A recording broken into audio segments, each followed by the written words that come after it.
Welcome to this online lesson called We Three Kings, Louis XIV, XV and XVI. The aims of this lesson are to identify the main differences between the three kings of France called Louis. In fact, there were more than three, we're just going to focus on the last three. And then to assess whether Louis XVI was good or bad, both as a king and as a man. Now, the idea of this lesson is to provide some context and to give us an introduction to our new topic, which is the French Revolution. We're going to start with some ancient numeracy, specifically the use of Roman numerals. This is the use of letters as numbers. The Romans depicted numbers given using 7 letters of the alphabet as numerals. 1 was represented by a straight line, like an I. C represented 100. Think about the word cent as in percent. That means per 100. V represented 5. D represented 500. X represented 10. M represented 1000. And finally, L represented 50. Your first task then, we're going to start quite easy. See if you can write your age in Roman numerals. And then you can write my age is, write the Roman numeral, and then write it in traditional Arabic numerals as well. So for example, I'm 33, so I would put XXXIII. There we go. Have a go at that and pause the video while you work it out.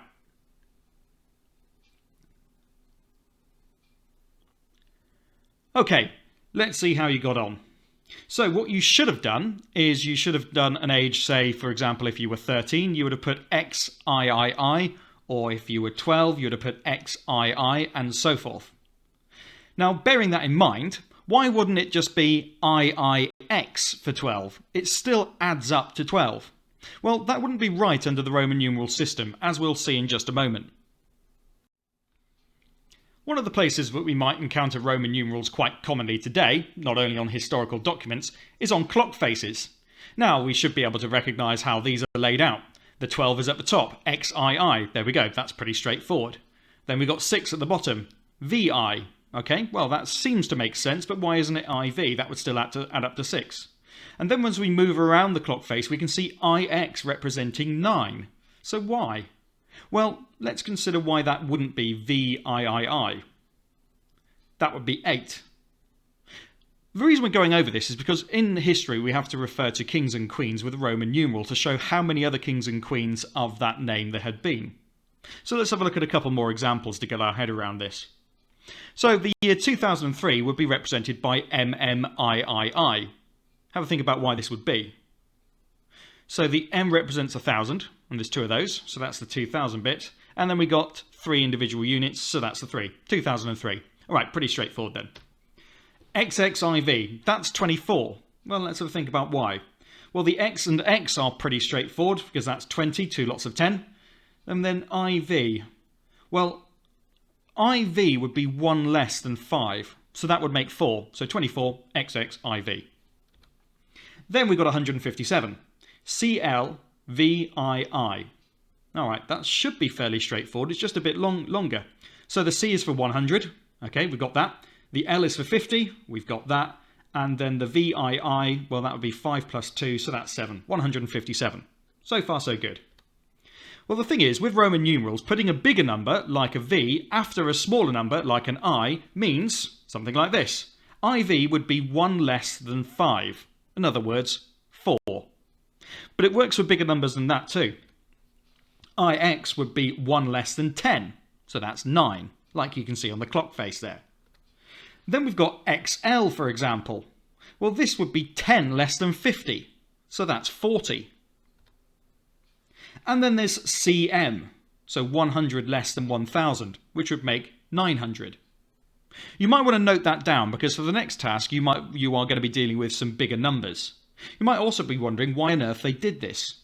Well, I want you to consider whether you were a Roman scribe or possibly a Roman stonemason, and you had to write the number 9. What would you rather carve into that piece of stone? A V and then 4 1s, or just one 1 and 1 10? Think about what would be quicker to write and especially quicker to carve. When you think about it in that way, actually this begins to make a bit more sense. So note down those rules and then we'll move on to a more complex task. Okay, so here's a more comprehensive list of Roman numerals. From this, have a go at writing down your full date of birth in Roman numerals. Start with the number of the day, then the number of the month, and then finally the number of the year. And for the number of the year, you're going to have to write the entire year. So just be grateful that you don't have to do a really complicated one like me. Alright, pause the video here and have a go at that.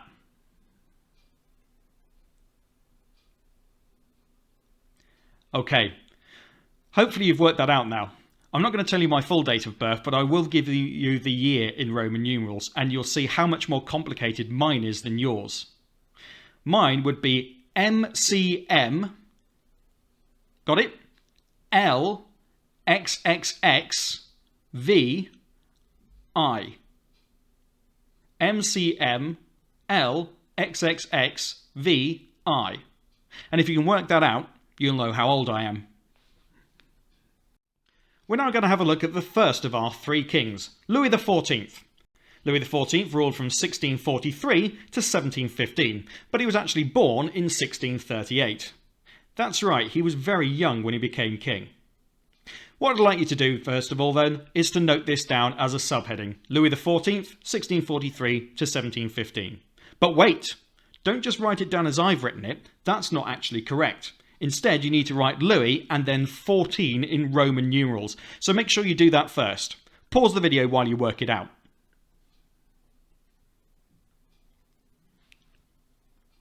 Okay, done? Let's have a look at some facts. Like I said, Louis was very young when he became king. He was only 4 years old, in fact. So although he was born in 1638, he hadn't yet had his 5th birthday when he became king in 1643. That wasn't especially unusual, actually. Many kings have become king very young because their father has died while they were still very young, and Louis was just one of those people. It was more common back then when people tended to live less long. Louis was old enough in 1661 to be trusted to govern, and he took control of France. Remember, he was born in 1638. See if you can work out how old he was when he became king. Any ideas? Well, if you're unsure, let's see if we can work it out together. So he was born in 1638, and he was old enough to rule from 1661. So what I would do here is I would ignore the 16 at the start, because that just cancels out. So instead, if we take off 1661, and then we take off 38 from that, that'll give us our first clue. Alright, so how old is he? Okay, so let's simplify it even more if you need to.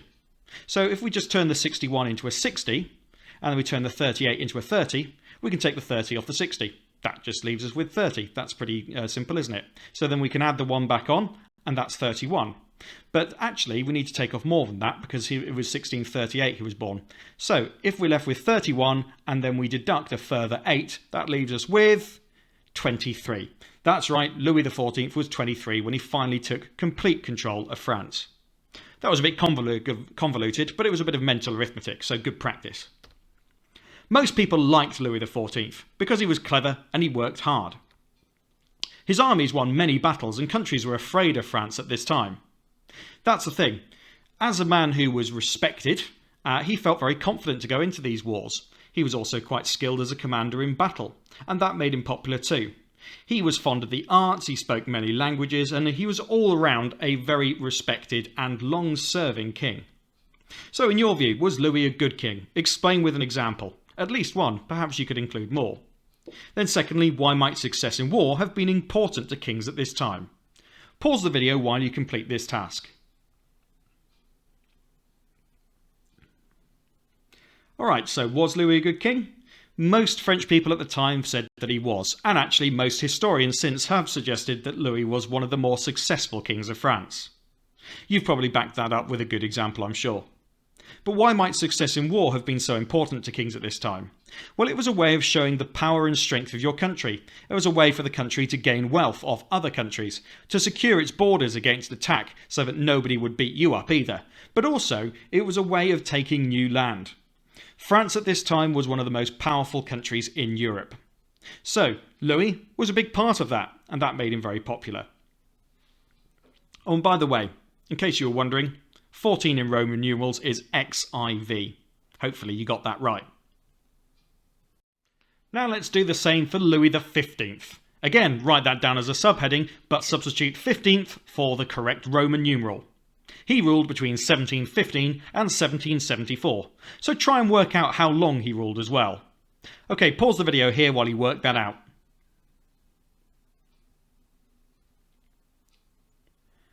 Did you work it out?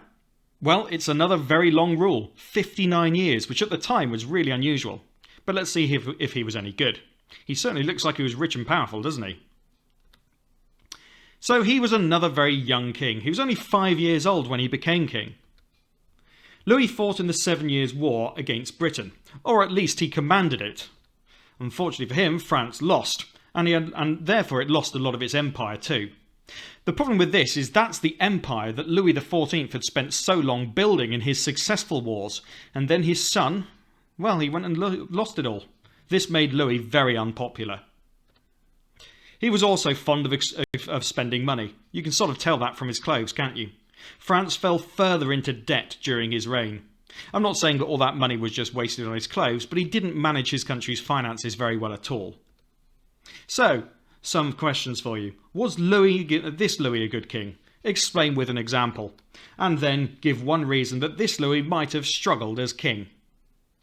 While you do that, you can pause the video. Press play when you're ready to continue.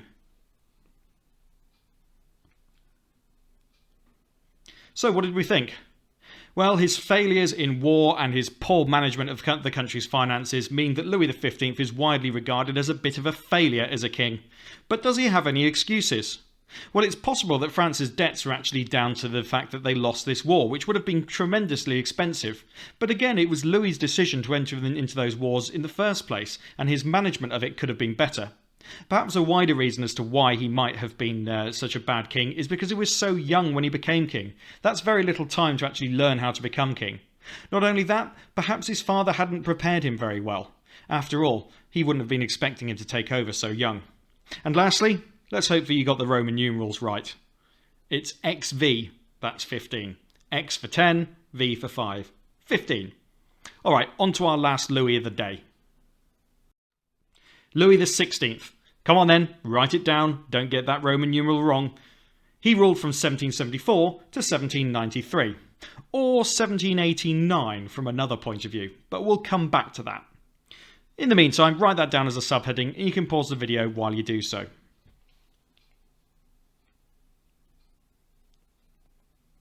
Okay, done? Here's some facts about him. Louis was a large man with a big appetite. What I'm saying there, and I'm being polite, is he was really fat. For breakfast he would eat 4 pork chops, a fat chicken, 6 poached eggs and a slice of ham. I mean, that all sounds delicious, but I'm not sure I'd want it for breakfast. This was washed down with a bottle and a half of champagne. Oh my word, I'm not sure I have a bottle of champagne every year, let alone that. He was kind to his family, but he was also a ditherer. He found it difficult to make tough decisions, and he'd rather just ignore them if he could and leave it to his ministers. Lastly, he had a hobby. Nothing wrong with that, but when you're supposed to be running the country, you're probably not meant to be spending your time playing with clocks. Now, the reason he found clocks so fascinating is actually miniature clocks at this time and their mechanisms were considered really marvellous technological examples, and France was particularly good at making them. So now we've got some facts about Louis XVI, we can organise them into good points about Louis and bad points about Louis. See if you can do that now. Pause the video while you do so.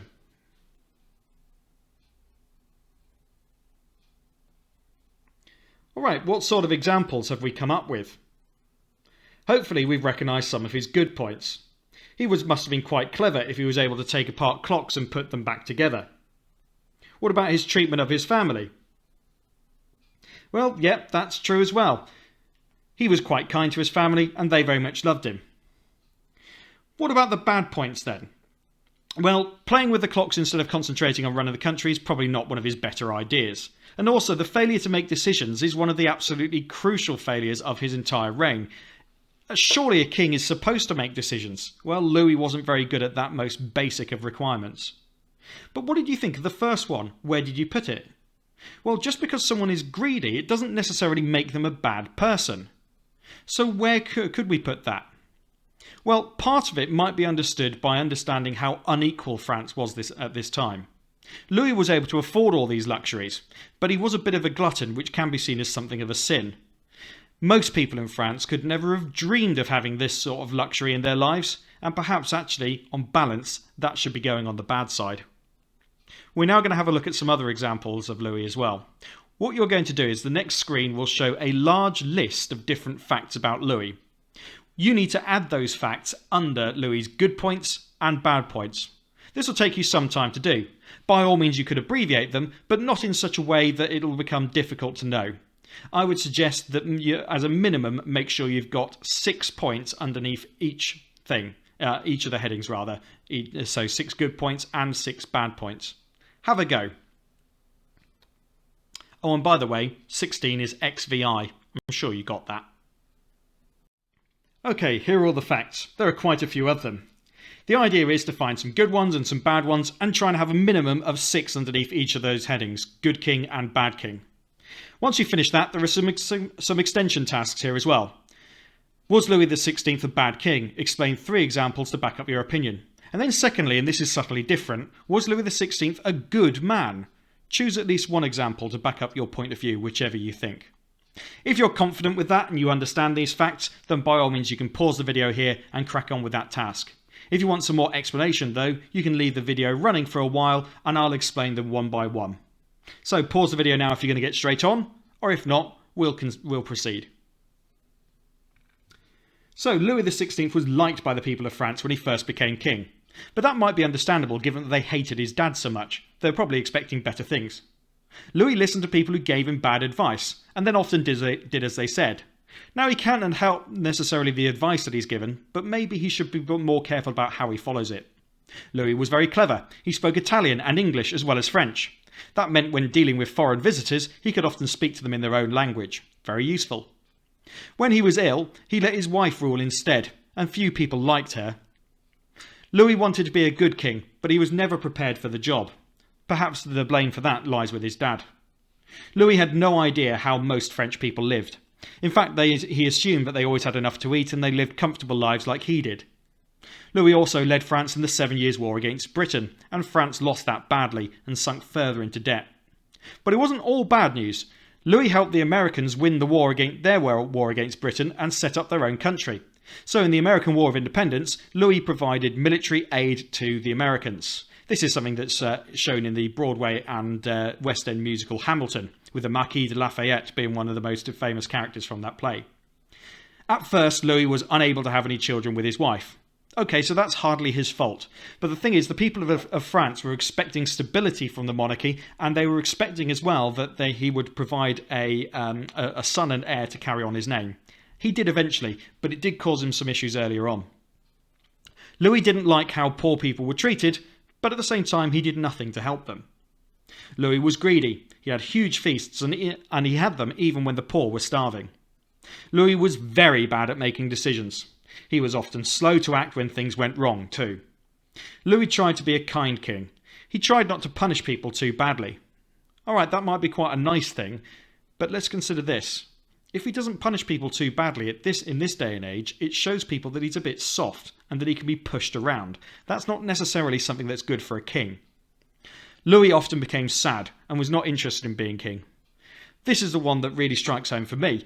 I mean, it's hardly his fault that he probably, as we would recognise today, had some form of depression. Definitely not his fault, but again, that doesn't make him an effective king. So could there have been any provisions put in place? Or is it just one of those weaknesses with that particular system of government, that if for some reason the king becomes unwell, whether that's mentally or physically, there's not really any sort of provision in place to make someone else rule on his behalf at the time? That's not something we have to worry about in this country today. Alright, pause the video here, complete the task, and then when you're ready, we'll move on. Hopefully we've been able to do extensions 1 and 2 as well. These are very much opinion based. So I won't be giving you any answers for those, but just make sure you've backed them up with specific examples. So, Louis XVI, was he good or bad? Hopefully you got lots of examples to go on now, and we're now going to turn that into a structured piece of writing. You can use a writing frame like this, but you don't have to. But this should give you an idea as to what you should include as a minimum.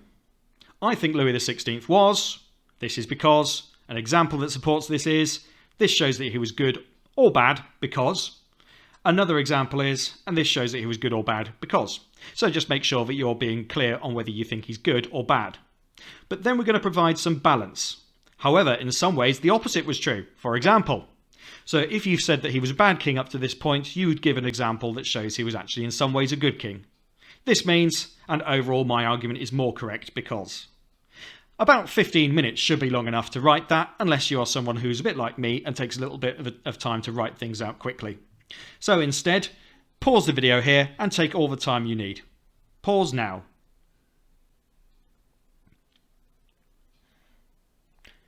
Usually at this point in the lesson, I would be asking whether people thought that he was a good or bad king and maybe taking a few questions and asking for a vote.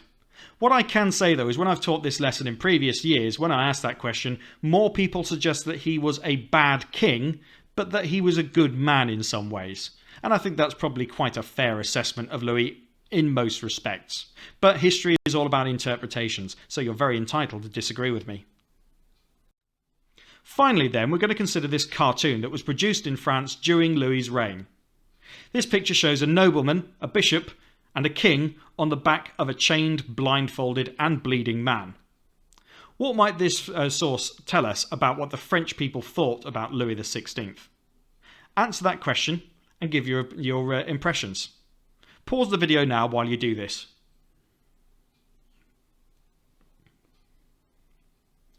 Well, what it might tell you is that the poor, represented by the bleeding man, felt like they were being very badly treated by Louis and all of his rich friends. We can see that Louis is shown as quite a fat man and he's holding a whip. He's also got reins in the man's mouth and so is telling him where to go, even though the blindfolded man cannot see where he's going. The next lesson that we do together, we're going to be using this source in a bit more detail, and we're going to apply some knowledge that you might already have about the estates of France to this picture. If you already do know a few things about the estates of France, perhaps you could try and work out which figures represent which estates. Other than that, that's the end of the lesson. I'll say thank you very much for watching, and if you enjoyed it, if you're able to, you could like the video and possibly subscribe to the channel, and if you're not able to do that, well, just thanks for watching. Goodbye!